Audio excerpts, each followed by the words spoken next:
The following stream contains mature content and subject matter. Viewer discretion is advised.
Hello, everyone, and welcome to our second episode of the Mage Chronicle, Magic City Memoirs.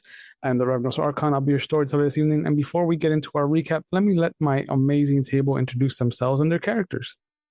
Hi, everybody. I am Mama McStabber, and I will be playing Sylvia Carson Abbott, a Hollowed One Gaunt. Hello there, everyone. I'm Evie Eternal, and I will be playing the character Eden Whitlock, who is a Verbena witch. Hey, everybody. I'm Intero, and I'll be playing Jack Turner of the Society of Ether. And as always, hi, I'm Maddox, and I'll be playing Jude Allen Astor of the Virtual Adepts. Excellent. And in our first episode, we got to meet everyone and a little special somebody that they've attached themselves to kind of keep them human. We got to meet Sylvia's baker, Hector, who we found out his last name is Garcia after a little bit of finagling with the other characters. We got to meet Martin, the maybe crushing, maybe not rival of Eden. We got to meet Sylvester Slim Hemmings, who is the general manager of Gramps in Wynwood and a couple of other bars on the Mile. And we got to meet Jude and his neighbor, Martha, who wants to feed him constantly. We got to see a little bit of them investigating what has become a glitch in the Coconut Grove Playhouse as far as the Blink app is concerned. And after meeting some of the restless hanging about the theater, there was a pulse of not quintessence that put everybody on edge. And going inside, they got to see that everyone was kind of frozen except for one person who looked mundane and rather unremarkable, except to Jack. Jack, what do you see when you look at this woman? I see what was essentially described in the first episode in the picture. I see a tall, elegant woman with pointy ears and sharp, not quite human features. Astonishingly beautiful. Does anyone with Mind Sphere see that, storyteller? If anyone has Mind Sphere, they can roll to kind of probe how she views herself. Okay.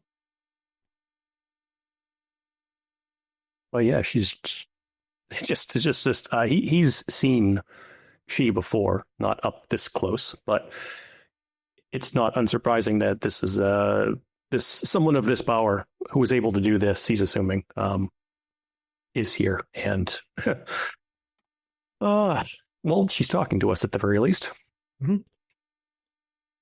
And there's another kind of pulse. It's almost like a heartbeat of that not quintessence. And you'll see that every time that it pulses, people move. They're moving forward. They're moving towards their the upstairs kind of black box area. But at the same time, there's these anachronistic kind of callbacks, these echoes that are resonating in the theater itself. Ooh, 2 successes. You see who she really is, how she sees herself. So that might be a little different than what Jack saw. What differences does Sylvia see?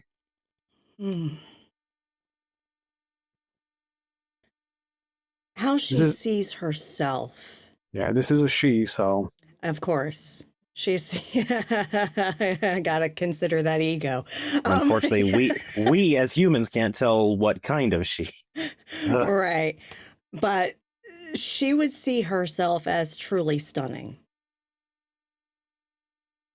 So the features are like the image that Sylvia drew through automatic drawing, but in person, it's more vibrant to her.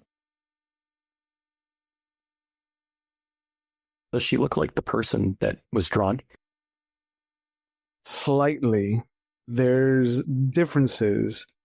And this is definitely somebody that you've never seen before. Not the mundane aspect or not her she aspect. But there's this sense of regality even when she's just walking around. And as she's looking at the 4 of you and kind of noticing that there's a little bit of movement with every pulse. Every pulse does kind of give her a shiver, like somebody's walking over her grave. But she turns towards you. All of you seem to be will workers, yes? Yep. Is that why? Believe so. Will workers. I've never heard that term. Yeah, just their word for us. Sounds Yeah. hermetic. And unfortunately, that's who we deal with the most. My name is Carmen Juarez. My title is unimportant. But do you know the history of the Playhouse? And she says that you'll feel another pulse, and she'll kind of raise her hackles a little bit, and you'll notice part of a wall looks older, and there's an artist rendition of a poster for Hedda Gabler by Henrik Gibson. Are you okay? There's a lot of our energy coming from the main Playhouse. Your energy. Right. I don't know how to explain it to your kind. It's the stuff of hope, stuff of inspiration. They have their own magic. Oh, well, yeah. When in doubt, it's just magic. Sure. It's also very dangerous. I have some of my people that tend to interface quite a bit with your kind. We don't mean for it to be dangerous. I know. Wait, sorry, her kind? Oh, right. She's one of the sorry. fair folk. Yeah. Oh, that explains it. Okay. Now it's Sorry, making I sense. forget, and I just, Yeah. it's automatic for me. Sorry.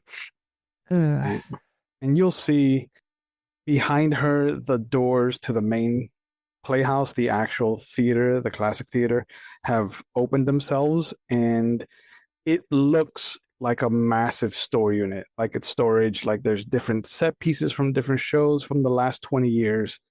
And with the next pulse, pieces start to move.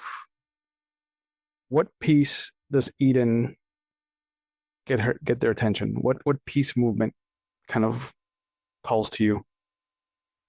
And this is from different like theatrical productions and things Mhm. like that. Yeah. I think probably an old style speaker, a large sort of amplifier that would play sound for a theatrical production back in maybe like the 60s or 70s. Okay. She shivers. Another piece of the wall turns into this anachronistic old style, and you'll see a poster for Oedipus Rex by Sophocles. All of the dates on the posters you'll notice are from 1958. 1958. What's so important about that year? Everybody give me a perception and alertness roll, please. Right, perception and alert. You'll Difficulty? see, we'll say 7. Does my specialty of intuitive apply? Yes. Yes, it You does. said difficulty was 7? 7. Okay, I will Oh. use a willpower. Mm. Okay. I didn't add perception, but I got 3 successes with just my alertness. So Okay. That is 4 successes. Nice. Let's say 1. I got 2 8s. Whatever. Okay. 2 successes. Yeah, I only counted 1 for some reason. I don't know why. That's weird. And 2. Yeah. Because you got a 1. The 1 took one of your successes Oh, away. okay. Yeah. I got The 3 and botches. Mama got 4. Well, welcome to 20th 1, 2, 3, anniversary. 4. I'm going back to Yep. 5th. For the two of you with 2 successes, you'll notice that Carmen has clocked somebody. Like there is recognition in her face. For Sylvia and Eden, you will notice that there's a shadow of a different group of people that are coming through. So there's the people that are here for the fundraiser event in 2018, and then there's the shadow of another group of people that are here in 1958. It looks like their silhouettes are different. Their dressing is very classical. I'd like to use I'd like to try to sense spirit Okay. to get a sense if these are living or dead. Is there anything Okay. I could do with esoterica here? Yeah. Go ahead and roll an intelligence and esoterica. Beautiful. All right.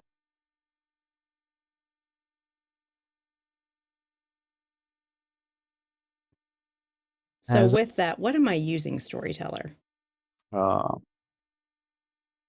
Just your spirit, I think. Just spirit? Okay. Yeah. Do you have life? I do You have want- life. Okay, you could throw life. You could throw Okay. life in there. That way you would know if they're ghosts or What's my Living? difficulty? standard. Okay. You only need to use the first dot of each to Okay. sense. So it should be a difficulty. And this is a node, 5. correct, of -2. Yep, so -2. Okay. And the only sleepers around are currently stopping and starting in time, so I think you're fine on that front. Yep. Yeah, it'll count as coincidental. I'm just sensing. That's Yeah. 2 successes. Okay. Nice. I got 6 for my esoteric. 6. Between the 2 of you, as Sylvia kind of reaches out and there's this pulse of arete, of quintessence. These are not ghosts, but they also are and aren't alive. Something is making them exist at the same time that you are existing, but they're not there. And Eden will kind of get that same vibe, but these are echoes. Something is playing out for you that has something to do with the energy that was released when the Trod was open. She looks to the Fae and says, "Did you make everybody stand still? No, that's This? new to me. Oh, okay.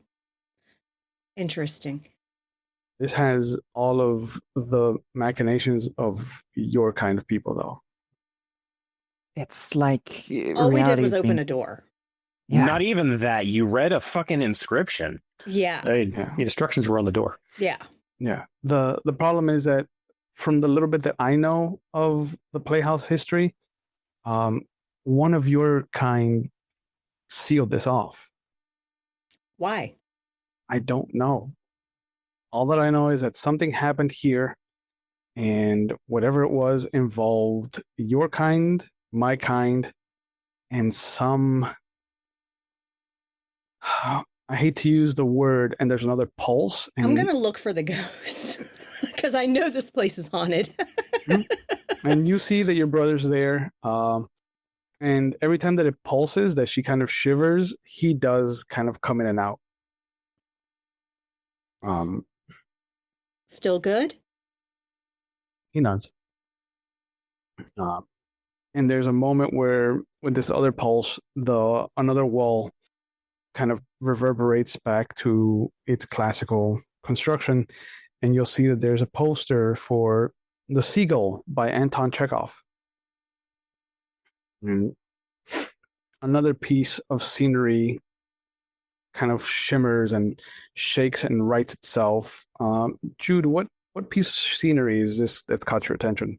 It's just the very first quarter of a very old style car that was probably a prop used in something like Death of a Salesman, like at near the very end of the play where the car has to drive away, and it was probably just something pulled off stage slightly. The people that are here for the fundraiser have started to make their way upstairs. Those of you, I think Eden and Sylvia, you both got 4 more in your perception checks. You'll notice that there is one person, a young girl, kind of late 20s, early 30s looking, but she has walked with the group. She's in the middle of a group, but she's also looking in your direction. There's the semblance of recollection in her appearance, but she's not acting like the rest of you are. Like, she is following this herd. Whereas the echoes of whatever's happening in 1958 are moving towards the actual theatrical space, towards the main house. Or the echoes versus the current patrons. Are they all stopping and starting on the same beat, or is one group moving when the other is still? They are moving simultaneously. Okay. Like the past is being pulled right front and center alongside us. What happened here in 1958? Do we have any idea? Hang on, and Jude's going to Google Coconut Grove Playhouse 1958. Yeah, you know it more better than I do. Yeah. You find out that 1958 was their first official season. Although the establishment was bought out in 1956, it wasn't completed its renovations until about 1957, 1958. So the 1958 season is its first full season as a playhouse. Before that, it was a movie theater. It was the second movie theater that was ever air-conditioned in Florida, and it also boasted the largest, organ on the East Coast. But in 1958, there was a situation with a costumer, the lead actress, and one of the producers involved in the final production of the year, which was Shakespeare's Twelfth Night. And as you read that out, there'll be another pulse, and the last bit of the wall will reveal a poster for Twelfth Night by William Shakespeare. And the stage, on the main stage itself, will pull itself into the replication of what Twelfth Night was. Jack, what does it look like Well, it's a I won't say it's a pastoral scene, but it's definitely rural. There's a wooden fence. There's what looks like the stage equivalent of grass in the background behind the fence. There's a part of a thatch hut on the side. There's a well, a fake well, of course, but there's a well off to the right. But yeah, this essentially looks like a small village scene. There's a bit of music that comes in, and for those of you that know the play, it opens with a musical number. There is a troubadour that comes in with Duke Orsino, and you will hear a line that kind of echoes as if it is one of the last echoes in a cavern before the sound kind of just fades to nothingness. And it says, if music be the food of love, play on. And with this pulse, the group for the fundraiser is completely upstairs. The group for the original play is in the space itself. They're on stage. There's people in the audience. For Sylvia and Eden, who also rolled the perceptions, you'll notice that there is one man who exists in both groups. Wait. Sylvia, do you see that? That guy In the modern group, does he look older? No. He looks the same. Okay. Looks the same. Only his dressing has It's different. modernized. It's more modern. Mhm. Yeah. Okay. It's still both appearances are very tailored. His clothes hug his form. Excellent. Yes, I do notice that. It's like a copy. There's no way he would be 100 or something by now. Not necessarily. Sylvia is going to go make her way to the upstairs box to find said man. Was that direction also the way that the one that our Fae friend noticed and was looking at us as well? Was that the same direction that she went? The Carmen has stepped towards the main stage. The young girl that was looking your direction was one of the fundraiser at plus ones. Excuse me. But it's been the first time that you've noticed that somebody not in your group has taken notice of you. Upstairs, Sylvia will see that the name on the chair, because he has his own chair set aside for him, is reserved for Julian Renault.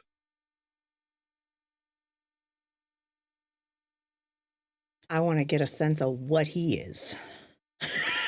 Okay. Oddly enough, I have a hunch you have the spheres to figure that out. I do, You sure because do. I am a sensitive medium. Yes, I do. You sure do. Hell, entropy alone could probably suss it out Mhm. if you were smart enough with it. Yeah, I think because you have I have 2 in entropy. I have 1 in, hang on just a second. I'm going to go to it. 2 in 2 in entropy, 1 in entropy, life, 1 in life, mind. 1 in mind, 1 in prime, 1 in spirit, Yeah. and 1 in correspondence. Yeah. Given So many spheres. given what you saw downstairs Mm-hmm. and your proclivity with the undead Mm-hmm. in one manner or the other, In one manner or the other. he is not a ghost. He is not restless. But he is definitely there. There's no life. But with correspondence, you can sense that he's taking up space. Right. He's there. He exists. She also knows that there's a few amongst her people that associate with vampires.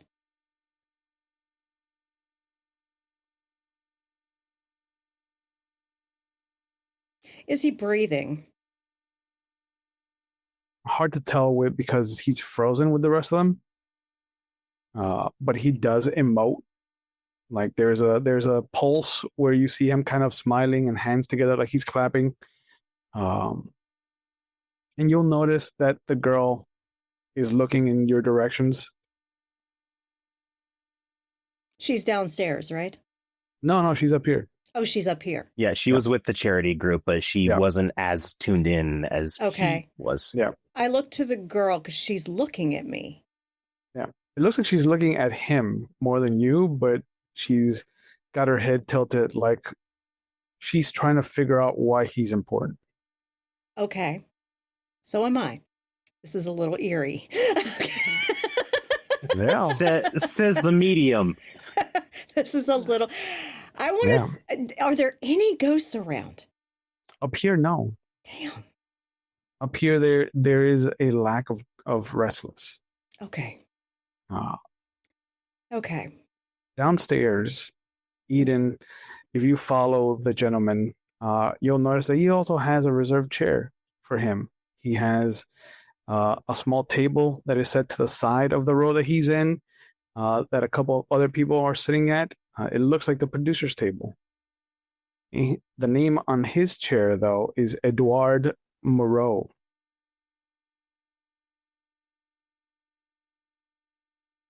Interesting. Keep an eye on him.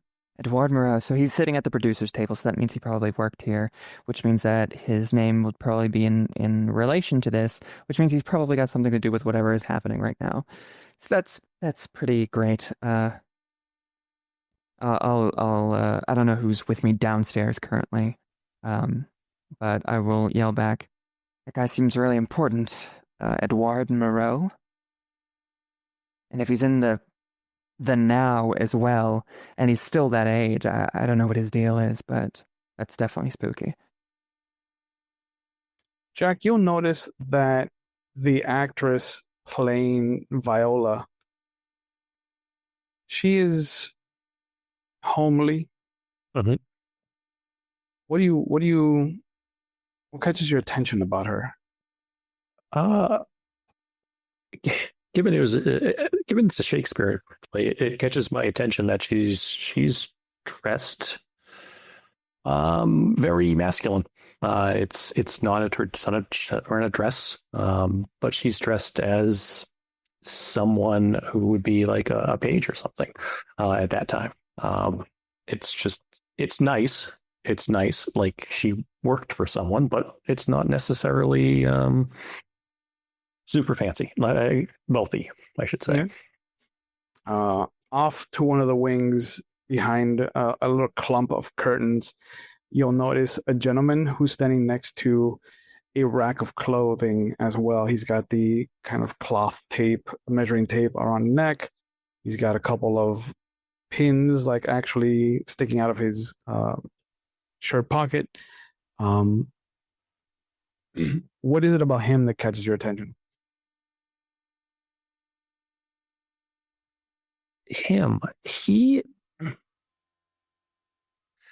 Jack has a pretty decent read of people. He doesn't like the attention he has for whomever he is tailoring for. It's too much attention. It's just, I don't want to put the creepy label on anyone, but it's not something Jack likes. Like if one of his friends was getting hit on at our coffee place and he intervened. There is another pulse that all of you will feel. And this time, Carmen's seeming becomes visible to all of you. All the Fae in the building become visible to all of you, including the lead actress who's playing Viola and the creepy gentleman that's not creepy in the wings. The odd thing about it is that the gentleman in the wings has this very common satyr look about him. Eden, what catches your attention about his seeming? She's so caught that he muted her. Got it. Besides the fact that it is a seeming to see somebody suddenly transform into a satyr, he actually only has one horn. The other one appears to have either been shaved down or broken, which is certainly an interesting lopsidedness. Yeah. And from the main actress who's playing Viola, who is in more masculine clothing because in the play she becomes Cesario to kind of fit in. Jude, what does her noble Boggin male seeming look like? Well, there are some things that are universal with Boggins. Rosy cheeks, a comforting smile. No matter who the Boggin is, they just seem like someone who's approachable and you can talk to very easily. Probably focused and trying to maybe run through the lines as best they can as they talk. But for the most part, it's relatively... what's the word?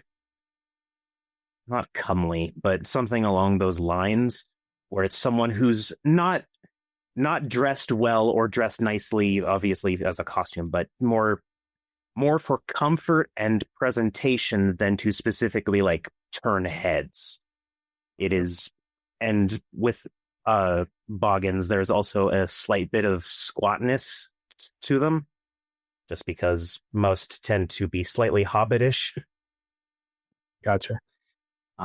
Upstairs, Sylvia will notice that one gentleman has expressed his seeming unwillingly because of the pulse. What does this troll look like?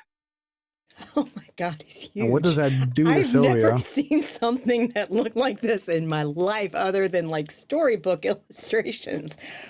Holy crap. Huge, blue. So blue. So blue. I mean, like Smurfs on steroids, okay? Oh, man. Only not friendly looking like Smurfs, fierce. But I don't feel the vibe I get from him is not where I should be afraid. More like I kind of feel safe around him. Like he would have my back if I needed it. The downstairs crew will notice that Carmen, with this last pulse, has separated from her seeming. She is now frozen, but her seeming is moving.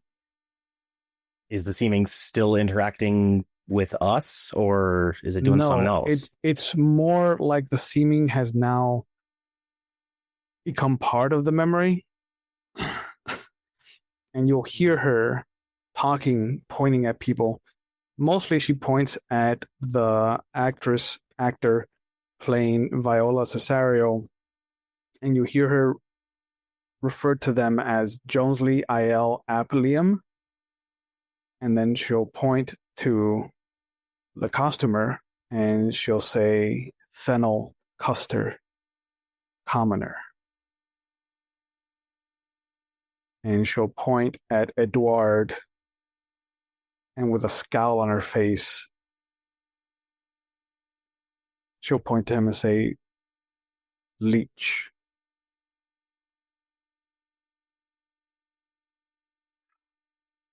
Is she just saying this, or is she saying this to someone? She's saying it out loud. Are the And echoes reacting to it?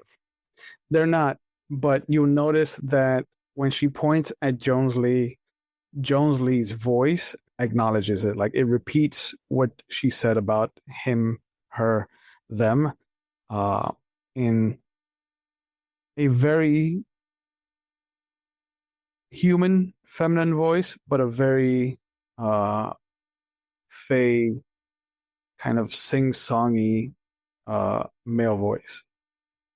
And Eugene will say his name, Fennel Custer. He'll repeat it back to him.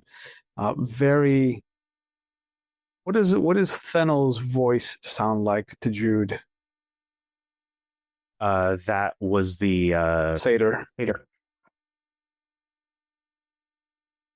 It's gravelly, but not in like something that's damaged, just something that has a nice rumble or roll to it.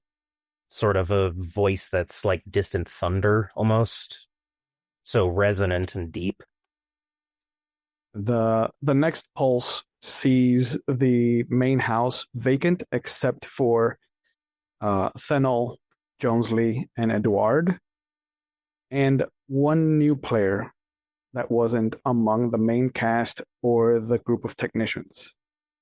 Upstairs, this pulse will see everybody has left except for the young girl who is talking to Julian and the troll, who is, you're not sure if it's because they know you're there or because of that sensation you had of reassurance, but they're standing just behind where Sylvia is.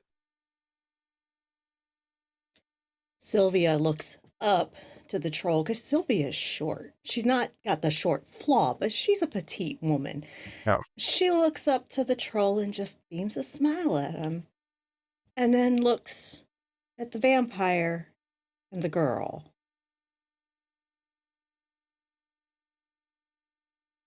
Are they actually engaged in conversation, or have they stopped again?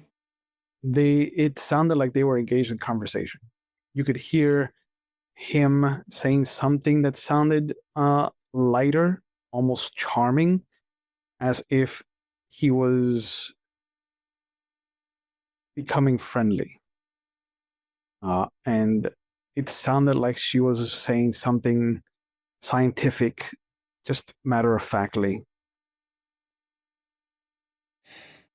Do I get a sense that she's a mage? You have Prime 1. I do. There's no avatar calling out to you. None.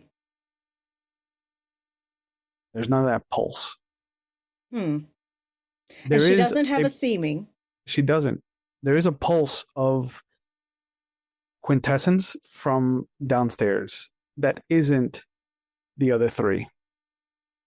It's a new blip on your radar. Okay.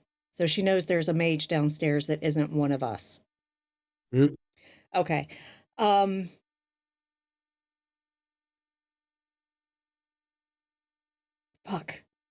I'm split between what to do, because part of me is like, okay, she's going to try to look up this fucking guy's name to see anything she can find out about him before approaching. Upstairs, it's very faint downstairs, but upstairs, there's another echo of a line that Sylvia hears, and it's strange because you'll hear it in a feminine presenting voice and a male presenting voice, but it says on top of each other just, and what should I do in Illyria? My brother, he is in Elysium. And it just resonates, I think, because your brother is in Elysium. Yes. That stops her dead in her tracks for a second. Downstairs, the group downstairs will notice that the Boggin and Satyr have come together at the center of the stage. The vampire is in what looks to be a berating kind of stance. He's got his finger in the middle of a wag. It seems like his face is turned into a scowl. And the new gentleman that has appeared is trying to reassure, trying to diffuse whatever's happening here. And the seeming of Carmen would just turn back and look at the three of you that are gathered and just kind of come back to her mortal self and touch her face. And she says, "This is the night I returned." You returned? From where? Everything that happens here leads to my... And she stops for a moment. Not hers, but my death. And it's only recently that I've come back.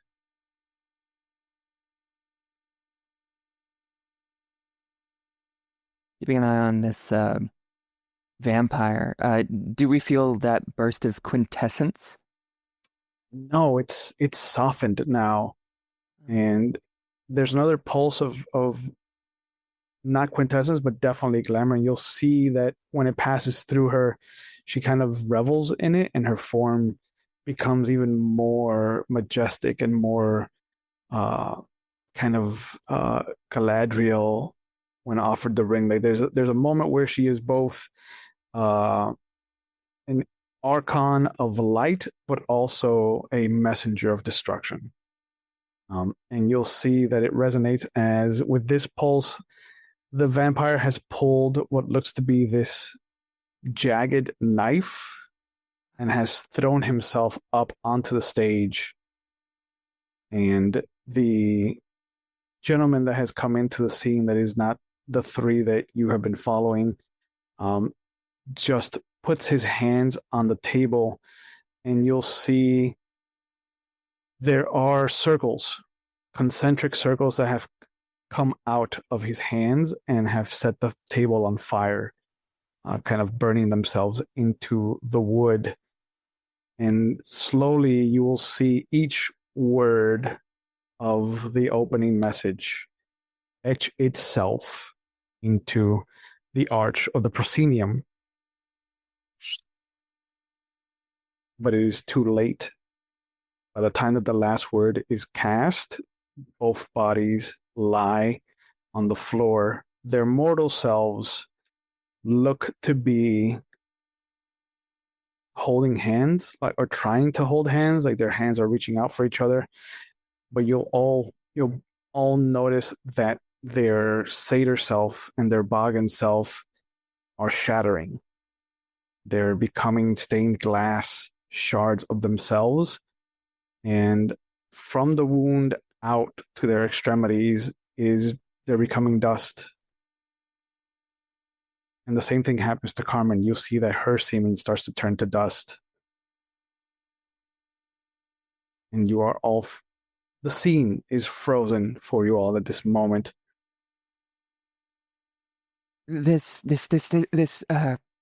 What harms Faye again? What Is asking the wrong fucking guy, Eden. Sorry.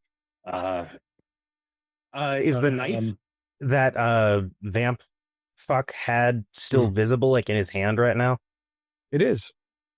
Can the dude's gonna try something because the internet's still working somehow in here. He's gonna see if his phone camera works, and we'll pick up this. Okay. It's strange because your phone picks up 4 pictures out of the one instance of you hitting the camera button, and only 2 of them show the knife. The other 2 show just a blank space in the modern theater. Okay, I'll save them all, and we can deal with that bit later. Would matter one tell me what the knife made of potentially? It would, in fact, tell you what the knife is made out of. All right. Let me use 17 willpower because I hate hungry. 1 is enough. Let's see. And it's a simple sense because there are no sleepers around. So it counts as coincidental. Okay. Oh, what a coincidence. Yeah. There should be no higher than 4. 2, really, because you're in the node. You get the node, right? Yeah. So you should not fail this roll. You know what? Let's just go botch and Mage and see what happens. See what happens. See, look at that. No luck on that botch. 69, the sexiest Very nice. success. It is pure iron. Oh. It is odd because you know that modern weapons will have an amalgam of metals to strengthen them. Steel, there's iron, copper, and bronze. This has no impurities. It is just straight iron. I'll relay that. It looks like it's just iron. Like cold iron. That was the thing. oh. I don't know what constitutes cold iron, but that was the thing, right? Fuck. With all this bullshit, I'll be right back. And Jude's gonna go where Sylvia was, because now everything's turning fucky. He's like, yeah, better to not have one of our group not be with one of us. So Sure. he's gonna go up where she Sylvia's was. fine. She's got a troll. A troll that's currently stuck. As you turn to go towards Sylvia, all of you will hear just this soft echo ring out through the theater. It's a female voice, very soft, very gentle, but it says, "Go to, you're a dry fool. I'll know more of you. Besides, you grow dishonest." I hope you guys can figure that out. He'll head up. Nope. I'm bad at puzzles. Yeah, upstairs, Jude will come up to see that there is in fact a troll, just kind of arms crossed, standing right over Sylvia's right shoulder, and that the same gentleman that just stabbed two Fae downstairs is schmoozing with a young woman. Wow, he's tall. Yeah. He's awesome. Remains to be seen. I haven't met the guy. So there's a weird stilted production going on downstairs, and now everything's stuck, like not jumping like it was. So Okay, that's what fucked caused up. it to stick? Death. Like 3 Okay, deaths. that wasn't necessarily what caused it to stick. What caused it to stick? Death happens all the time. Fuck. It was that guy, and he'll point to the vampire, was down there with a knife made of iron, because I guess that's relevant. I can probably hear them. They're only up in the balcony, right? No, the black box is a completely different room. Yeah, Okay. yeah. It used to be a storage room where they would keep like different flats and stuff like that. So Gotcha. But no, it's like he had a knife made of iron. He stabbed what looked like a performer and a costume designer, and then Carmen as well. And they've all just sort of and dusted. Okay, but what stopped everything? Storyteller, I was the as the table. player am having trouble remembering. It was I'm the gonna go spell on examine the the table. tables while they're down Yep. there.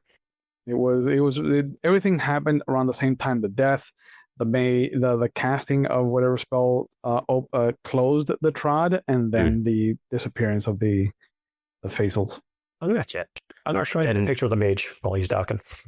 And Jude will and fill Sylvia in on that because the player couldn't. Okay, because I sensed him. I could feel him downstairs. Mage. Or something close enough Mage. that it's Mage. like Mage. for sure. Okay.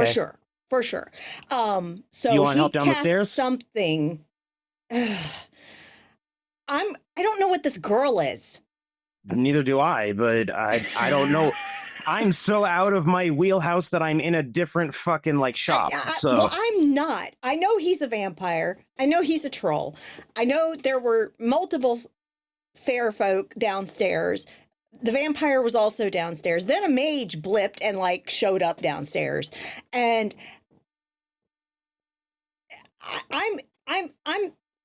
I can sense a lot of shit, but literally I don't know what she is. I don't know why she's interfacing with him. Look up his name. And she points to the back of his chair. Oh shit, this one's different. He was called something else downstairs. Yeah, I'm sure he's a vampire. He's been around God knows how long and has taken on so many names. Gross. Yeah. And then Jude's gonna Google this name now. Gross. Very gross. You find out that Julian Renault is ahead of many of the think tanks in Miami. He is in charge of the renovations over at the Biltmore Hotel. He picked it up in 1992 from the previous kind of foundation that was in charge of it. He's done everything he can to kind of create a safe space as far as the Gable stage is concerned, which uses the annex of the Biltmore Hotel. Philanthropist. He almost spends his the evening of his evenings, like the beginning of his evenings at the Biltmore Hotel. He always takes supper there. So he is not a hard person to get in contact with, and he has not a personal social media presence, but definitely something that is curated. Like somebody handles his. He's got a media person or whatever the case would be. He's got a All PR team. Yeah. All right. And you just hear Jude, why do all vampires have to follow the trope of being rich? Because they have forever to accumulate money. Yeah, because someone can brag. Yeah, I know, right? Do you need help down the stairs? Yeah. God, I wish I had his muscles for that. And Jude will get ready to help her down. I'll be okay. You sure? Yeah. All right. Then just walk in front of me. That way, if I fall, I land on you. Oh, yeah. So you take me out, too. Thanks, Sylvia. And Jude will walk in front of her. What I do is weird. But what I do is weird, too. We're all fucking weird. Look at us. We hang out with each other. What's weirder than that?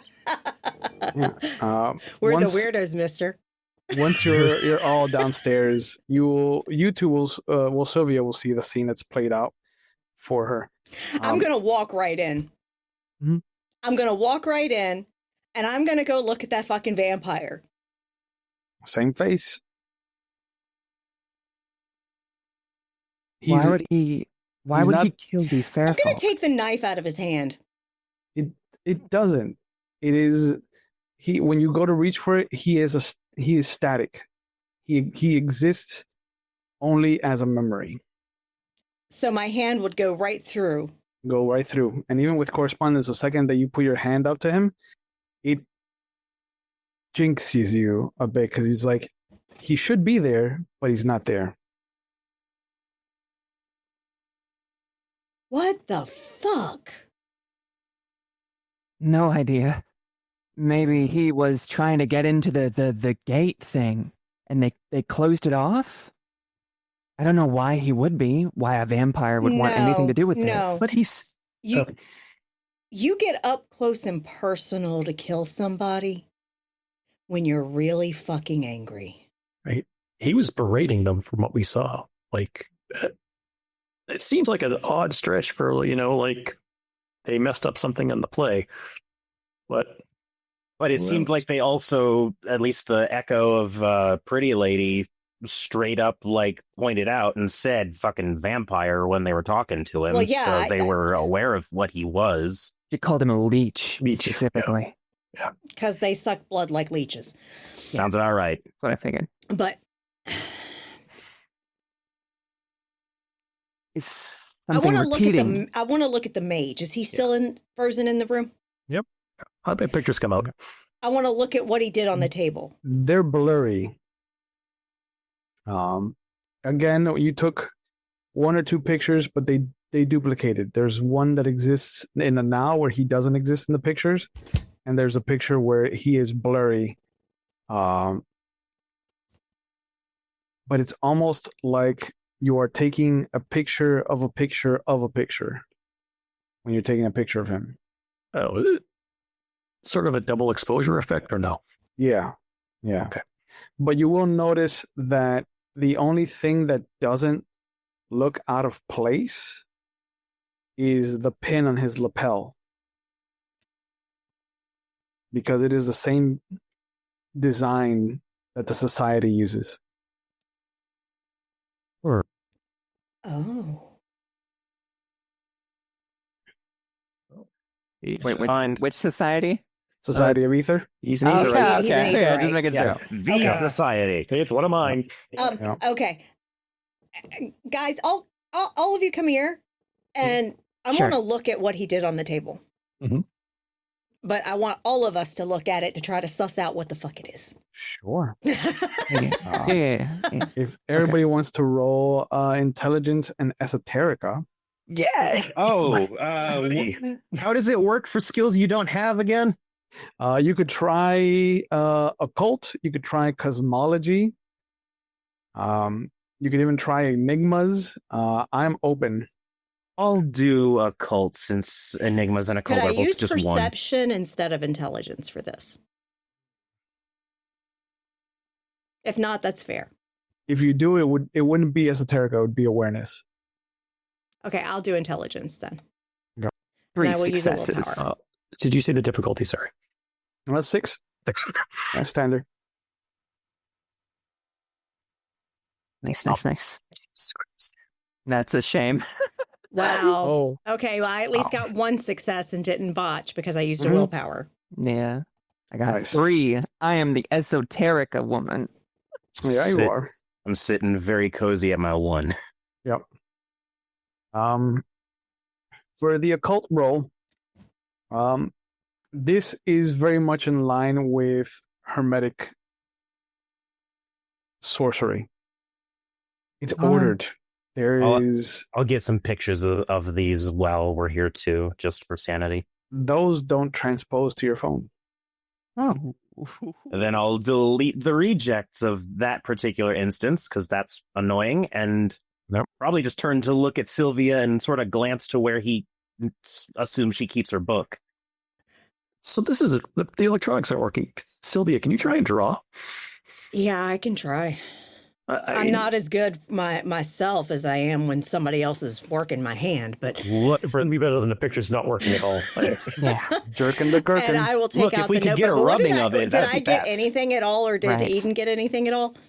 Yeah. So with the enigmas, it is not something that Jack has seen personally from Aetherites. It is definitely outside the wheelhouse of like mad scientist or crazy old coot or things like that. Like, this is very much in line, like I said, with Aetherite magic. Like it's very ordered, very precise. And the only thing that is off is the fact that he burned it into the table when he cast his spell. As far as esoterica is concerned for Eden and Sylvia, these don't look like they were a focus for him. This is outside this person's, what feels like this person's paradigm. Eden will get a little bit more in that it looks like there is great pain in his face as he's casting the spell. And you'll notice that there's blood just kind of like at the edge of his nose, at the edge of his left eye. Whatever he did against everything that he understood as magical. And I will take out my notebook and attempt to draw this. Would that be dexterity art or something No. like that? No, I won't make you roll for it. Okay. You just draw it, and when you do, there's a last final pulse. Everything that's down here disappears. You're back in the theater space as it was in 2018. It is a storage unit. There's a ton of different scenery Props and shit. for plays that they've done. Mhm. You'll see that the car that they used for Death of the Salesman is rusted over now because of the age from the last time it saw any kind of show. And all of you will see that Carmen is back to her human self, and there's just a small gathering of people. You can hear laughter. Every time is moving again, and you all notice that you are now at around 11:15 that evening. When did we first get to this event? 7. 8. Yeah, 7, 8. Oh, God. Okay. Fucking time. Okay. Yeah. That was hermetic, but it was like at a great cost. This was like it caused him an immense amount of pain to try and cast that. So it was definitely completely out of his wheelhouse. Sylvia rips the page out of her notebook, hands it out, and says, "Whoever wants to take this to research it, go for it." Yes, please. Oh, Jude's gonna real quick check over at Carmen. How's she feeling after all that? she doesn't have the same familiarity with you guys. She just kind of like looks at you and she's like, "Oh, I don't remember stepping over here. I'm sorry. Was I giving you I just a asked for history? I just asked for the time, if that's all right. Sorry, Oh, my phone just died. I'm a fan of the theater, so I will often ramble about its history. I'm sorry if I did that. No, it's okay. It was actually interesting, engaging. Excellent. Does Jack still see a she, or is it just a human right now? I'm just a human right now. I'm gonna go look for Full House. That's my nickname, Lauren. Full House and Sasha. Okay. They are outside. One of them is smoking a cigarette. I'm just gonna sit next to them. Sylvia's going to go back upstairs to the black box and see who's still up there. I'll follow her. Just the crew that are cleaning up. Mm.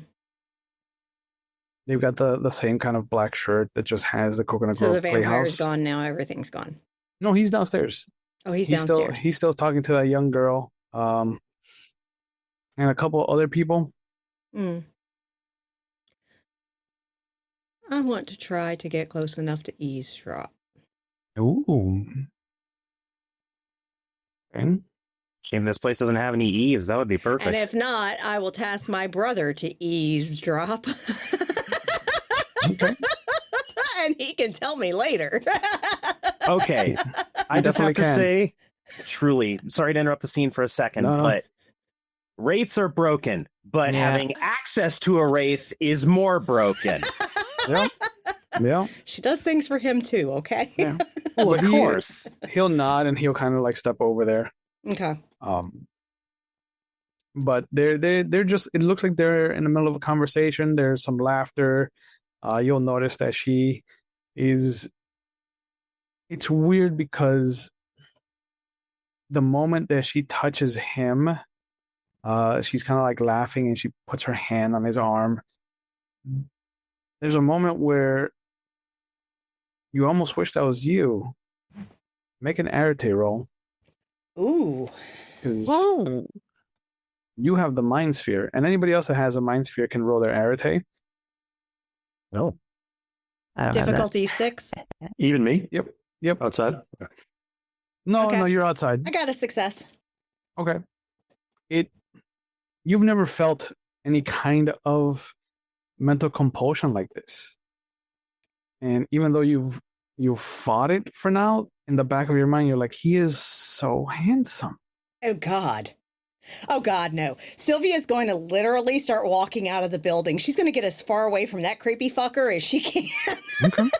She crosses the threshold and suppresses like a gag or something like that. She's like literally trying not to retch as she's going outside because she is If not you- into the fang bang. If Okay? you don't have mind, you find him incredibly interesting. And you kind of want to be in his personage, in his Oh, personal space. I didn't go up there. damn, he's honestly pretty cute. Well, he's on the first floor. Like Yeah, if you want to leave, you got to get past him. For Jude, it's probably less of an attraction, more just he keeps like looking got- over at the yeah. guy. He's got this alpha vibe to him. What Ew. a fucking what a Okay, my next purchase is the Mind Sphere, so people can't pull awe on me. yeah. you don't Oh, like that's being pain. affected by vampire disciplines? No, You're I human. like using vampire disciplines, not being used with them. Yeah, no. Man. Yeah, literally as Sylvia gets out of the place and she's literally walks over to like the side where there might be some grass or something, and she's just like, yeah.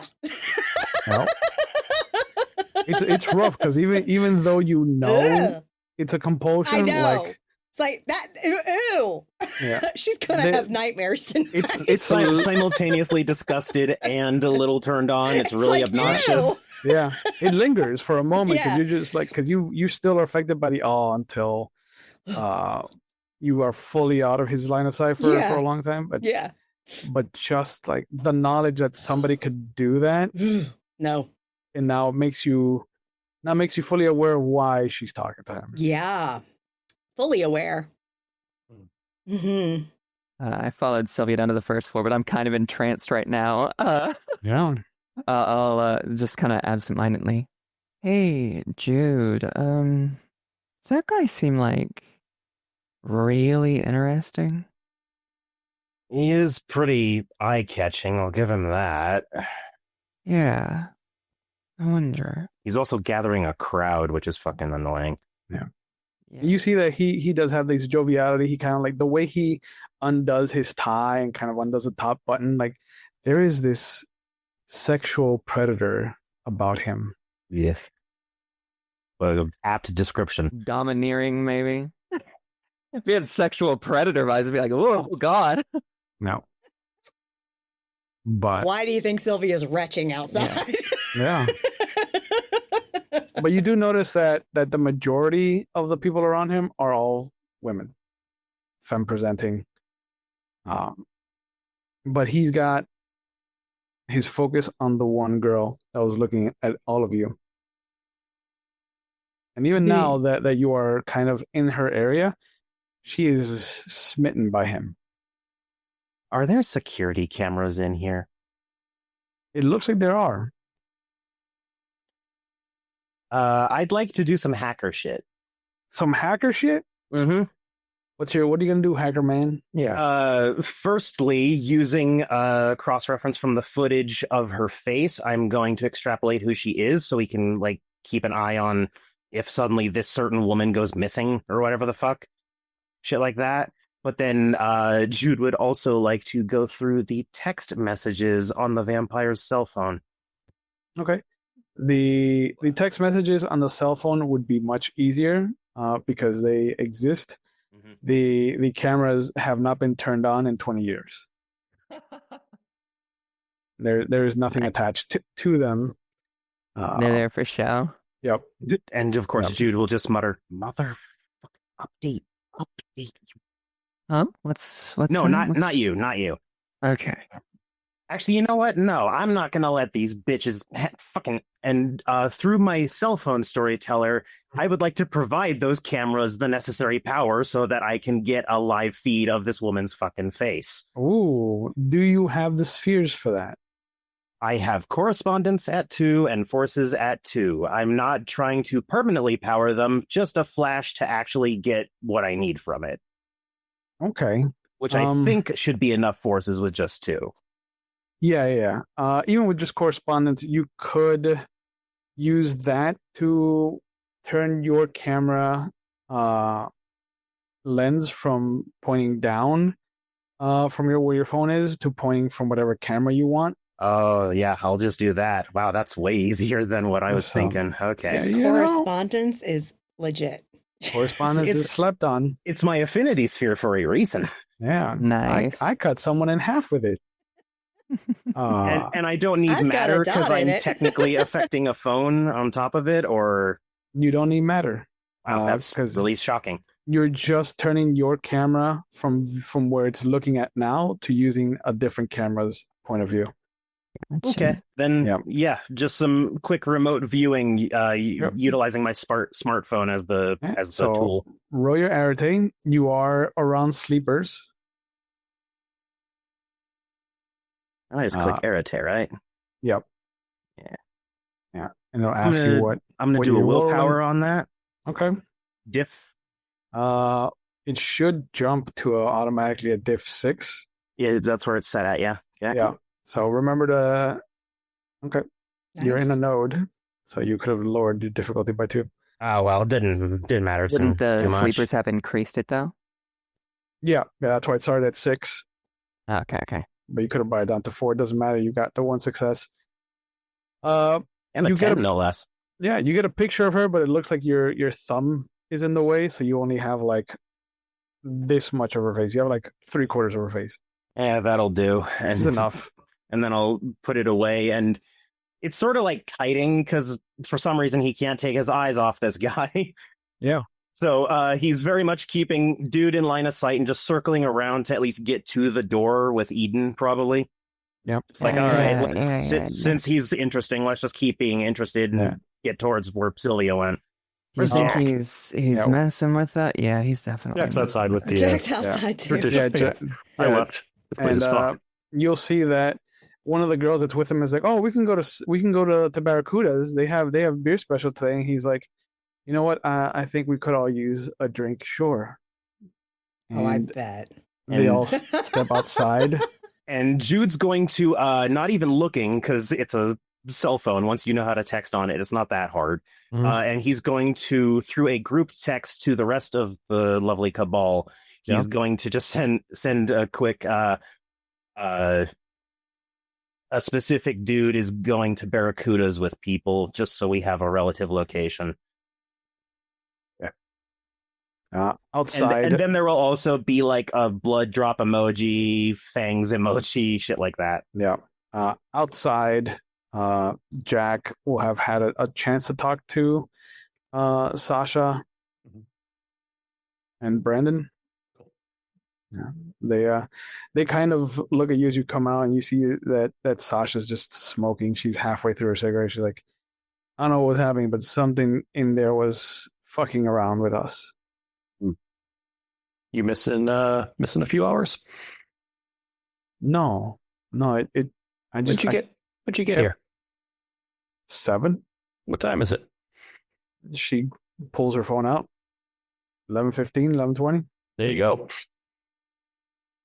She goes, no, no, Jack, I know why I was here. I saw the reading. Like, it went fine. I'm not a fan of this play, but you know. Interesting. So you were fully cognizant of something. Yeah, there was just these weird pulses of quintessence.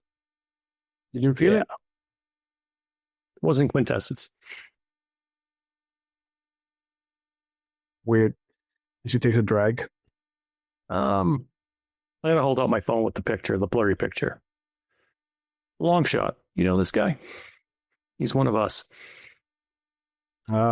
She looks at it. She's like, holy fuck. That kind of looks like Leonard. How do you have a picture of Leonard? Oh. Are we somewhat private? Well, you're on the street, Coconut Grove. People are coming out. As Mr. Renault comes out, do you have mind? Mm-hmm. Could you roll your arete? Sure. Difficulty 6. You know what? And I'm not risking it this time. All right, 2 successes. all right. You feel the compulsion. You feel the sudden need to like be with him, be in his presence, to just have him acknowledge your existence. Mm-hmm. It's not the mind sphere, though. This isn't magic that's doing this to you. Mm-hmm. This is something you've never dealt with before. It's powerful, though. And I recognize him as the leech, Yes. as she pointed out. I'm Yes. gonna tap Sasha on the shoulder and nod at this guy. Oh, she's entranced. Oh, Jesus Christ. Here we go. No. Who are we putting in charge of the traditions these days? Some people roll bad in their arete roll, guys. Well, is Full House here? Some of us don't even have Yeah. mind. Yeah, Is he Fuller's entranced? there. No, Oh, okay. he's a hermetic, my friend. Okay. You do see him pull out a notebook. It's like fascinating. Okay. You're not Writes- fooled by this writes something bullshit. down. All right. Oh no, I've dealt with that kind before. Hey, you know what? Hold on. I'm going to text the group chat. Eden, can you come outside with the picture? Oh yeah, sure. You do get a picture before you send out yours. Mhm. And, no, not the picture. You sent out the Barracudas. Mm. Certain gentlemen. Mm-hmm. Mm-hmm. So Oh, yeah. We should go to Barracudas. That'll be fun. We have an actual like hermetic here, so I would like him to. He might know something. Yeah. Without taking Sylvia my will gaze off this approach guy. As Mhm. Eden say, we should go to Barracudas, and Sylvia says, absolutely fucking not. Oh, why not? Wouldn't we want to like follow him? Literally, she's gonna grab Eden's chin and say, "You just got bamboozled by a fucking Yeah, vampire." you got the whammy. Inflamed. What? Whoa. They did some Jedi mind tricks on you. Yeah, Yeah. yeah. Okay. That's why I came that's- out and started retching because the dude almost got me, and I was like, "Nope, nope, nope, nope." Okay. I could tell he was trying to be sexy, but Oh, he got you too, huh? Once he turns the corner, like you'll I see mean, I couldn't stop Sasha. looking. Yeah, once he turns the corner, you see Sasha just kind of like snaps out of it. Ah, that guy was really good looking. Very No, compelling. really not. Walking Dead guy. Right, the image. Oh yeah, here. but before you hand it over, but guys, they saw the entire play while we were trapped wherever we were trapped. And Sylvia just looks at them and says, "I'm sorry." Was it decent? Sasha hated Brendan just smiles like this is one of my favorite plays of his. Of course, I had a good time. God. Sasha lights another cigarette. Fucking Shakespeare. Jude's gonna take a cigarette out of the pack and just hold it out to her. Like, can I just light the cigarette off real quick? Sylvia Oh, takes a shit, few yeah. steps back. Let me go ahead and get in on that. No. This whole situation has just turned to utter crap. I can't. I was just ready to sit through some boring ass charity fund. Like, goddamn. Same. Sorry, I read a passage over an archway. I'm not blaming you. It's just the situation as a whole is fucked. Yeah, I don't understand why. Right. What did she call it? A trolled? Trode? Trod. Trod. Yeah, there's one of those out back now. Yeah. Oh, actually, let me hang on. And Jude's gonna go back to where the inscription was first read off behind the building. It's gone. I'll be damned. But the archway's there. Yep. Mhm. I'll get a Sticking picture of sticking the out of arch. the wall. I'll get a picture of the archway on my phone just to be safe. And none of these are through Blink, by the way. None of the photos I'm taking. No, they Blink's not even on my real phone, so Yeah, you take a picture of it. It looks fantastic. Great quality. There's a good light source because there's a street lamp right on the corner. as Jude walks up, he just makes eye contact with Sylvie and just crosses his arms in an X, like, nope, not there anymore. Oh, Yeah. I take it back. Weird. Take what back? Oh, I said I told them the to throw it as out back. No, it's still there. The It's just that inscription's the missing. inscription is gone. Oh, okay. Because Gotcha. that's what some mage freaking put there, I guess. Leonard. Yeah. Sasha will say. Leonard. Yeah, Yeah. Leonard. Who the fuck You is put- Leonard? All around? Leonard Willings. He was a member of the society in the 40s. Oh. He disappeared in 1958. Oh. Yeah. Wait, 1958 is when that happened. When the three. So, okay, let's start from the beginning. This vampire guy was hosting here in 1958. He Stage killed manager? Three fair folk. fair folk. And then it looked like this Leonard was trying to, I don't know, seal up the Trod, maybe seal him up. I don't know. But he used this spell, this form of magic, and I'll give the sketch that Sylvia made. And it looked like it really looked like it hurt him. It looked like it was like taking everything he had because it was anathema to him almost. Does that make any sense to you? She shows it to Brendan because Brendan is a hermetic. Yeah. And he's like, "Oh, that is a dangerous ritual. I don't recommend any of you following in these footsteps." Yeah. Not my wheelhouse anyway. Yeah. Can I keep this? Sylvia? Sure. One I'm second not before gonna you use it. do, Jude's gonna snap a picture of the actual writing and stuff, and then just Drawing. put his phone back. Yeah, drawing. Thank you. Your phone breaks.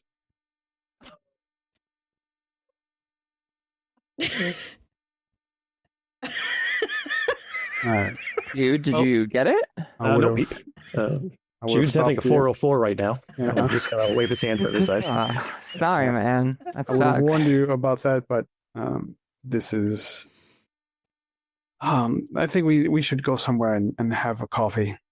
That sounds just great. I like where your head's at. Yeah, and as he says that, I think that's a good time to go to break, everybody.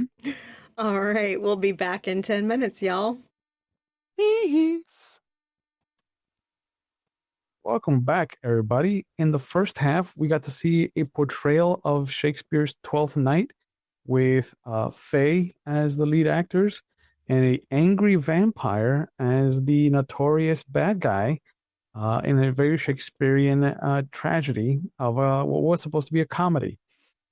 We left off with everybody kind of stepping out of the theater, dealing with a vampire and the use of awe, which unfortunately for mages, they are human.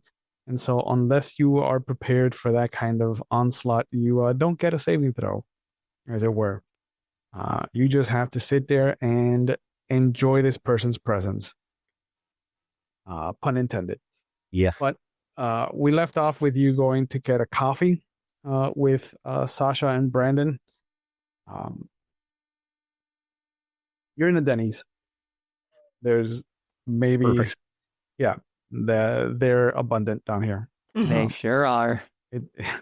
It's the Waffle House of South Florida.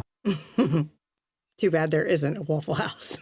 No, I think the closest one that I have is in West Palm. Yeah. Yeah, we could. I mean, I've got a bunch around here. We could watch the Midnight Fight League there. You know. Yeah, Anything fried is usually safe at a Denny's, at least for the most part. correct. Yeah.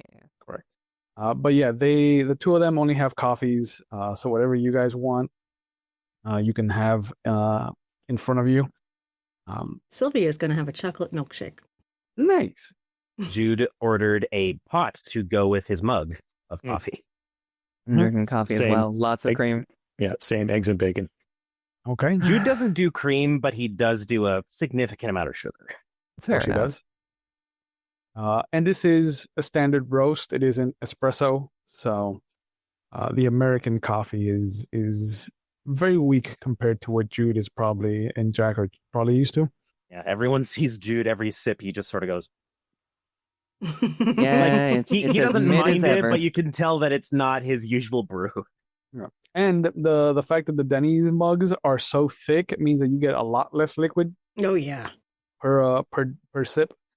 So they Get can about- stop. Get about 4.5 to 5 ounces of coffee. Yeah. Yeah. A Denny's mug and a Denny's plate, oddly enough, can both block bullets, so they don't have as much like that they can continue. It's true.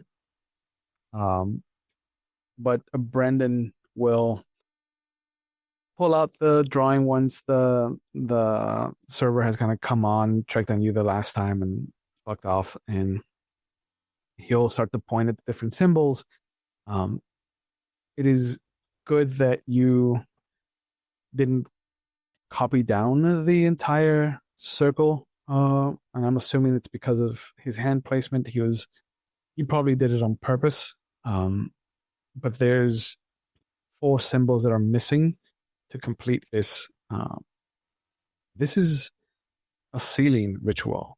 This is meant to close something, to pull something out of the Tellurians. To seal off the trod. So why did it hurt him?